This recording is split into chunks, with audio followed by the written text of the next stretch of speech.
Manjalis janis, manjalis janis. Barang siapa yang suka duduk di situ jadi sejenis. Man mujalasah jadi mujanasah. Orang yang biasa duduk di situ lama-lama jadi satu jenis. Makanya semua ulama itu ngajarkan kalau orang itu sudah belajar ke masjid, taat pada Allah, sudah hijrah, sudah taubat, betul-betul menjaga pergaulan. Menjaga pergaulan, karena pergaulan itu efeknya sangat berat. Kita kan semua sepakat ya, orang itu kok ada ya maki-maki bapaknya. Bapak, mohon maaf, bapak dipanggil maki itu, kok ada ya? Dalam hati kecil itu kok ada orang maki-maki bapaknya sendiri, yang rawat dia, ngasih duit dia. Semua itu tidak percaya. Tapi ketika anak tadi suka duduk dengan orang yang maki-maki bapaknya, lama-lama ikut suka maki-maki juga. Nah, maka satu, kalau orang ingin menjaga iman,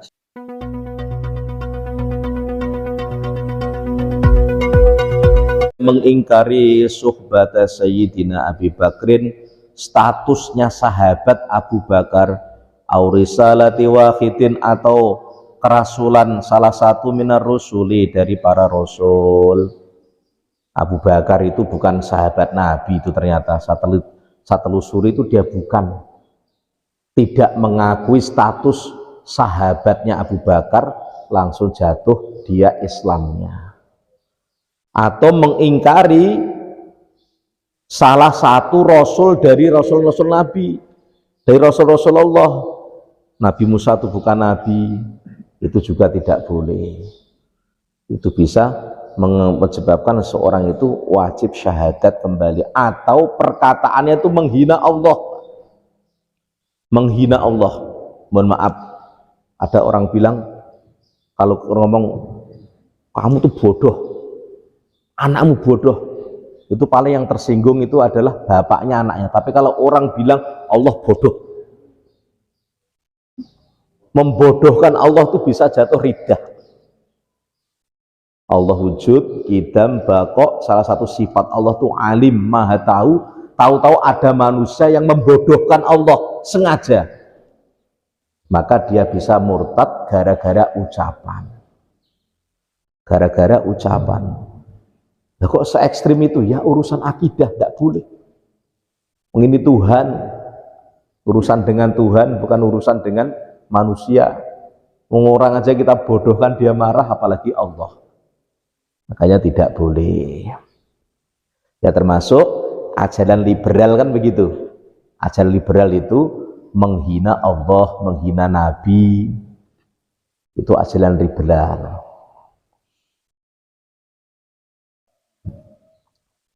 Liberal itu seakan-akan tidak mau aturan Allah, itulah liberal, bebas, freedom, tidak mau aturan-aturan Allah Subhanahu wa Ta'ala. Makanya kita senantiasa tiap hari bilang raditu billahi robba wa bil islami dina, kemudian syahadat asyhadu alla ilaha illallah. Khawatir ada perkara-perkara yang batalkan iman yang kita buat sengaja maupun tidak sengaja. Karena nanti di akhirat ada orang yang meninggal, ditata carakan Islam, disolatkan, dikuburkan, semuanya, tetapi di akhirat ternyata dia bukan orang iman, orang Islam. Ya salah satunya tadi, ada perbuatan, ada ucapan yang dia itu ternyata membatalkan iman. Ternyata membatalkan iman. Seperti orang minum arak, itu sepakat ulama arak itu haram. Maka tidak ada perselisihan kayak rokok tadi. Maka kalau ada orang bilang arak kok halal, nah itu tidak boleh. Tidak boleh. Karena barang haram itu ada dua, satu barang haram yang mutlak, Yang kedua itu yang terikat ada ilatnya, ada sebabnya. Yang mutlak contohnya seperti babi, Pak. Babi itu haram sampai turunan ke bawahnya itu haram. Kalau orang Jawa, ya yang haram kan babi Pak, kalau celeng kan enggak katanya. Ya podo itu, celeng itu ya sama. Lah kalau dagingnya mungkin haram Pak, lemaknya mungkin boleh Pak, tetap haram. Lah lemaknya enggak boleh kalau sudah disaring Pak, disaring 100 kali mungkin halal, tetap haram. Walaupun sejuta kali lemaknya disaring ya tetap haram. Babi dan anak turunannya ke bawah itu haram mutlak. Ini ada yang masih ingat di zaman Gus Dur dulu Pak, cerita Ajinomoto. Ajinomoto dulu zaman Gus Dur sempat ditarik karena MUI bilang ada satu kandungan yang menyebabkan dia haram. Apa kandungannya? Bektosoiton. Bektosoiton itu saringan lemak babi yang ke-100. Jadi lemak babi sudah disaring 100, dimasukkan di Ajinomoto. Dulu zaman Gus Dur pernah ditarik. Akhirnya diganti dengan sapi. Walaupun 100 kali, 1000 kali, sejuta kali kalau dari babi itu ya tetap hukumnya haram. Haram mutlak namanya. Tidak ada perubahan. Yang kedua ada haram sebab sesuatu ada ilat, ada penyebab. Singkong ini halal Pak ya. Kalau jadi tape ya Pak, karena ada alkoholnya. Kalau jadi tape ya tetap halal. Tapi kalau singkong, beras, ketan, kemudian difermentasi, diambil airnya untuk mabuk, nah itu yang jadi haram. Berasnya ya halal, tapenya ya halal, singkongnya tetap halal. Kullu muskirin, yang diniatkan untuk mabuk, nah itu yang jadi haram. Nah kalau ketan hari raya buat apa? Tape ketan, ya itu halal niatnya untuk tape. Padahal itu ada kandungan fermentasinya. Tapi kalau ketan sengaja dibuat, diproses jadi minuman arak, walaupun ditulis 100% halal, ya tetap haram karena sudah berubah jadi arak. Sama-sama prosesnya ini, kalau tape kan diproses sama kayak membuat arak sebenarnya, tapi airnya tidak diambil, tapi tapenya tetap halal kan, niatnya untuk buat tape bukan arak. Seperti itu. Kalau ada sebab seperti itu, maka barang yang anggur itu kalau difermentasi, dibiarkan jadi wine tadi, wine itu najis, haram. Tapi kalau anggurnya itu sendiri hukumnya adalah halal. Anggur sendiri hukumnya adalah halal. Anggurnya kalau sudah berubah jadi minuman yang memabukkan maka jadi haram.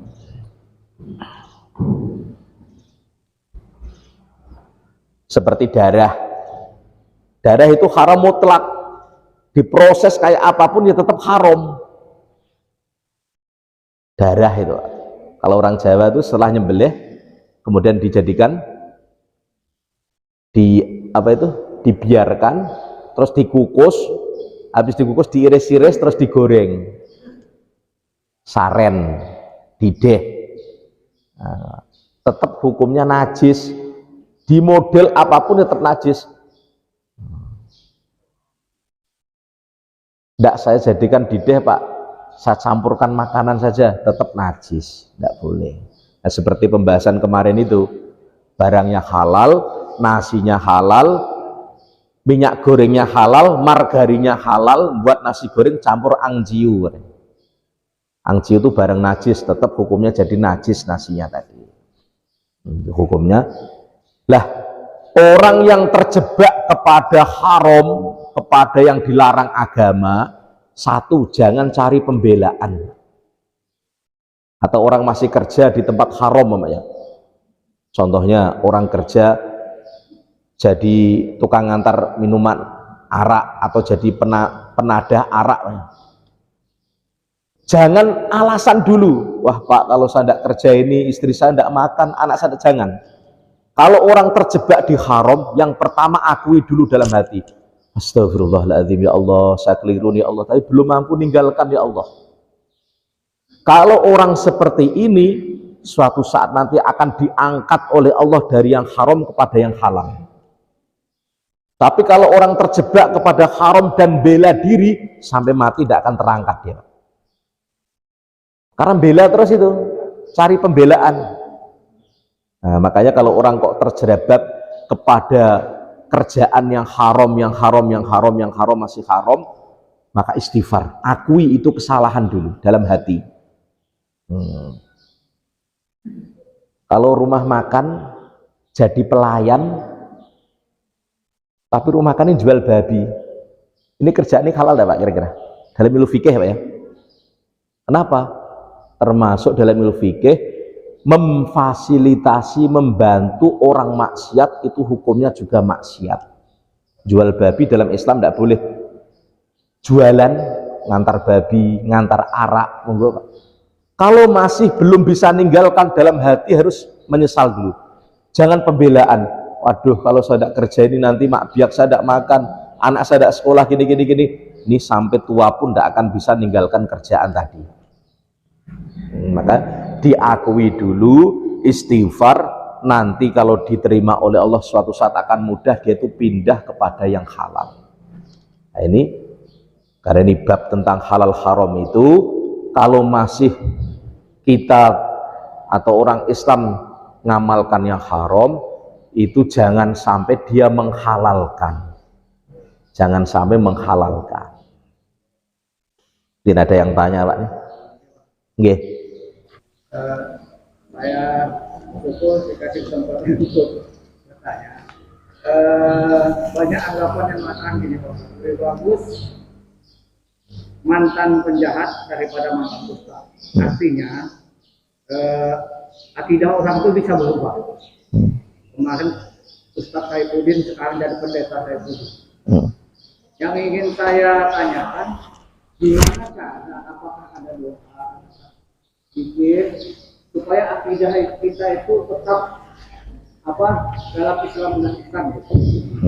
Ya, dalam kaidah itu manjalis janis.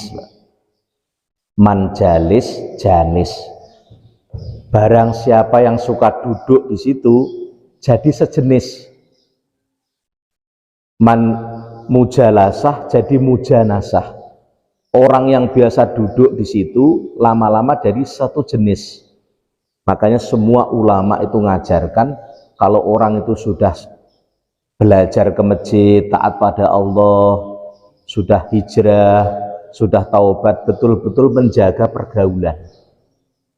Menjaga pergaulan, karena pergaulan itu efeknya sangat berat. Kita kan semua sepakat ya, orang itu kok ada ya maki-maki bapaknya. Bapak, mohon maaf, bapak dipanggil maki itu, kok ada ya? Dalam hati kecil itu kok ada orang maki-maki bapaknya sendiri, yang rawat dia, ngasih duit dia. Semua itu tidak percaya. Tapi ketika anak tadi suka duduk dengan orang yang maki-maki bapaknya, lama-lama ikut suka maki-maki juga. Nah, maka satu, kalau orang ingin menjaga iman, satu, doa kepada Allah, Allahumma khtim lana bi husnil khotimah. Doa sebelum salam, ketika sholat sunnah doa minta husnul khotimah. Yang kedua, ya datangi tempat-tempat yang untuk mempertebal iman, ke masjid, kemudian ikut pengajian, ziarah ulama, ngaji, kawan-kawan yang ahli maksiat dijauhi, orang yang taat didekati, ikhtiar itu dibuat. Kemudian doa seperti itu. Kemudian terakhir itu memang masalah hidayah itu di tangan Allah. Bolak-baliknya hati itu memang Allah Subhanahu wa Ta'ala. Jangankan kita Pak, dulu ada level ulama matinya itu buruk, matinya tidak ada iman, gara-gara diuji perempuan. Nah, namanya Barsiso. Barsiso ulama besar, punya santri ribuan, 1000 santrinya bisa terbang, tidak mampu digoda gara-gara wanita. Dengar cerita ini jadi pelajaran untuk kita. Oh, hati-hati kita kalau WA-an, Facebookan dengan bini orang. Akhirnya kan begitu, Pak. Hati-hati urusan wanita. Banyak orang yang jatuh gara-gara wanita. Gara-gara wanita. Ya kayak yang kita ceritakan kayak jenderal itu kan ya gara-gara BCI bininya tuh, Pak. Gara-gara di BCI bininya nembak ajudannya sendiri itu BCI-BCIan perempuan. Salah satunya. Ada yang digoda gara-gara harta. Zaman Nabi Musa alaihissalam ada ulama yang digoda gara-gara harta, doakan Nabi Musa buruk, akhirnya matinya su'ul khotimah. Bal'am bin Ba'uro. Bal'am bin Ba'uro itu orang soleh, orang taat, gara-gara tergiur harta, bujuk rayu bininya yang dibujuk oleh orang lain, akhirnya meninggalnya dalam su'ul khotimah. Ulama katakan imannya dia lari, diganti iman itu diberikan kepada anjingnya Ashabul Kahfi, akhirnya mati dalam keadaan kufur kepada Allah. Nah, makanya kalau sudah bab iman itu betul-betul kalau pengen selamat itu tidak henti-hentinya doa, ikhtiarnya dekati orang-orang yang ahli agama. Nah, kalau siapa tadi pendeta Pak Saifuddin itu memang ya 1001, makanya yang gitu-gitu kalau kita dengar jadi pelajaran, semoga Allah hindarkan kita. Kalau ada orang tuh kena bala, kena musibah, salah satu musibah tuh orang berbuat dosa, Pak. Kalau ada orang berbuat dosa, kita dengar, kita lihat, maka kewajiban kita itu satu, minta kepada Allah agar tidak kena musibah yang sama. Orang yang berbuat dosa tidak halal terus dighibai, dijatuhkan martabat, tidak boleh. Tapi kita minta, ya Allah, jauhkan saya dari perbuatan seperti itu, jauhkan perbuatan seperti itu. Jadi namanya akhlak atau ihsan di dalam agama Islam. Apalagi di zaman Pak ya, zaman orang tuh megang HP itu ustadz ribuan di dalamnya. Makanya kalau kita nengok ada di situ ustadz-ustadz yang bicara agama yang bingung, imbangi dengan ustadz lain. Kan ada ustadz yang mohon maaf termasuk membid'ahkan tahlilan, ya. Jangan langsung ditelan mentah, imbangi dengan ustadz lain. Oh, menurut Ustadz Khalid Basalamah tahlilan tidak boleh, menurut Ustadz Firanda tahlilan tidak boleh, imbangi dengan Gus Baha. Oh, tahlilan boleh, imbangi dengan Ustadz Adi Hidayat. Oh, tahlilan boleh. Akhirnya objektif, kan? Oh, memahami agama itu perkara-perkara cabang, ada yang bolehkan, ada yang tidak, silahkan yang ikut. Jangan ikuti satu ustadz aja, akhirnya nanti menghukumi orang lain itu haram semuanya. Salah semuanya, pokoknya tahlilan salah, semua salah, yang benar dia sendiri ada. Makanya Buya Hamka bilang orang beragama bagus itu kalau dia itu punya banyak guru. Maka di HP itu kan macam-macam, ustadz ini ada, ustadz ini, ustadz yang jual jimat pun ada, Pak. Tongkat yang 150.000 itu di Jatinegara di Jakarta dijual, Pak, sampai 1 juta. Ini tongkatnya wali ini. Akhirnya orang beli, Pak, online, sampai rumah bangga beli tongkatnya wali 150 di Jatinegara itu. Macam-macam, maka imbangi biar objektif. Ustadz ini banyak. Nah, ada lagi, Pak? Gimana hukumnya kalau dari manusia itu kan kita kan nggak tahu unsurnya, daging yang dari India itu gimana itu hukumnya, apa halal apa haram itu, gimana itu? Ada label MUI-nya enggak? Enggak ada. Ya.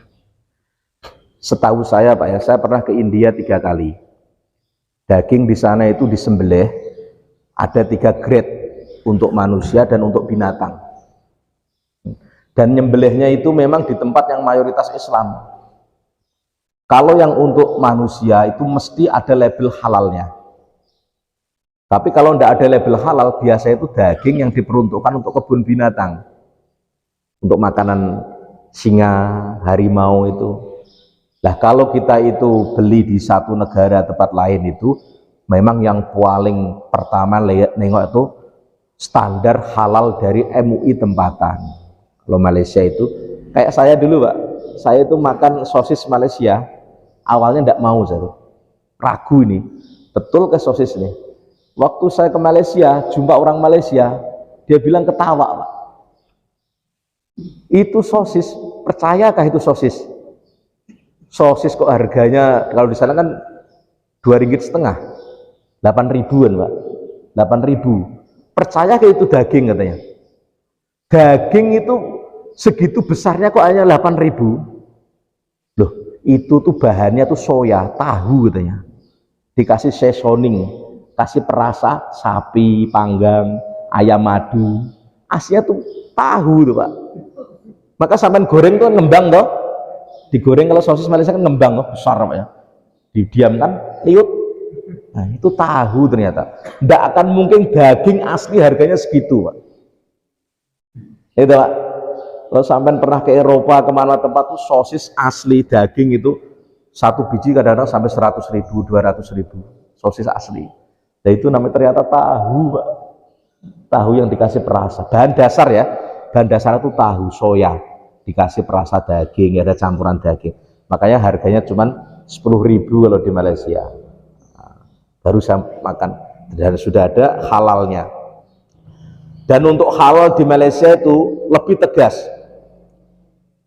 Kayak dulu di Serikin ada kejadian pemotongan, di Kuching pun ada. Di sana kalau sudah ada tempat yang dapat sertifikasi halal dari MUI Malaysia, kok dia ingkar, tidak jujur, itu usahanya ditutup, banknya diblokir, dicabut usahanya, orangnya tidak boleh usaha. Itu Malaysia Pak. Kalau ketahuan tidak jujur ya Pak, sudah dapat sertifikasi halal, tahu-tahu tidak jujur di kemudian hari, ditutup, rekeningnya diblokir, tidak boleh usaha lagi sampai berapa tahun, kena penjara lagi. Kalau di Indonesia ya Pak, waktu penelitian MUI ya bahan-bahannya halal, MUI-nya pulang diganti. Yang sering kejadian di situ, sering kejadian. Nah, maka kalau hati-hati ya tidak membandingkan negara ya, kadang-kadang malah lebih hati-hati Malaysia. Cuman kalau tidak ada sertifikasinya halal, lebih hati-hatinya jangan dikonsumsi. Nah, memang lebih murah di sana Pak. Daging sapi di India itu berapa Pak? Sekarang harganya 27.000 Pak sekilo. Tahun 2022 kemarin daging sapi India itu 22.000 sekilo. Makanya 100.000 itu dapat 4 kilo karena murah di sana. Di kita 150, lebih murah. Ya kalau ragu-ragu tidak usah dimakan. Kalau sudah halalnya jelas apa jelas mau konsumsi ya, oh yakin ada MUI. Ini kan kita bicara tempat-tempat yang belum ada sertifikasinya MUI yang halal. Ya, yang seperti kami sampaikan pertemuan kemarin itu, seperti angciu tuh Pak ya. Angciu tuh murah Pak.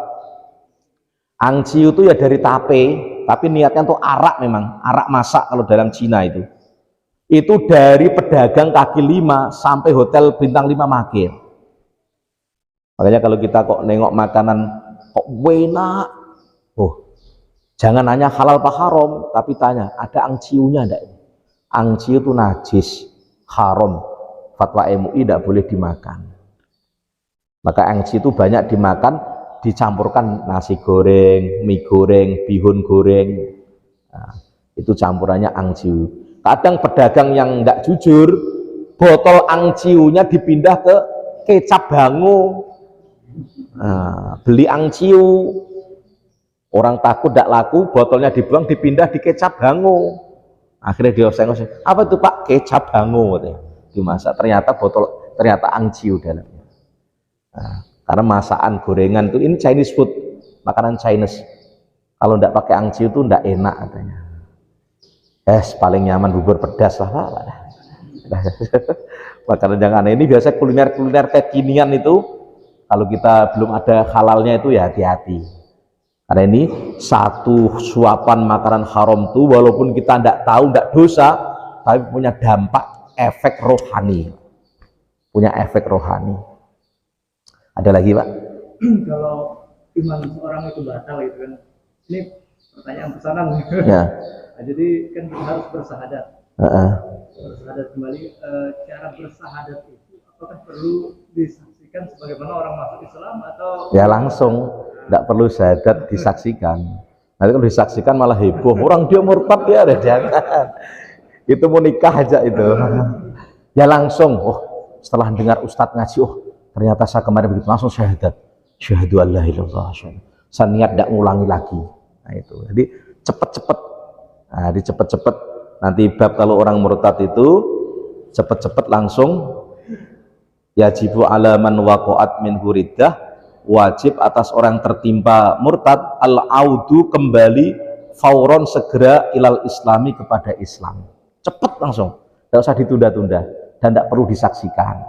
Nah, kalau disaksikan nanti heboh satu kampung. Oh, ini bapak ini kena musibah murtad, ya ayo nengok syahadat. Wah, nanti ketua masjid ini bingung syahadatkan orang terus. Cepat sendiri, cepat-cepat syahadat. Yang kedua, wajibu alaihin nadamu. Yang kedua menyesal, wajib atasnya menyesal ala ma sodaro minhu, atas perkara yang ada dalam hatinya tadi. Wal azmu, dan yang ketiga niat tidak mengulangi lagi.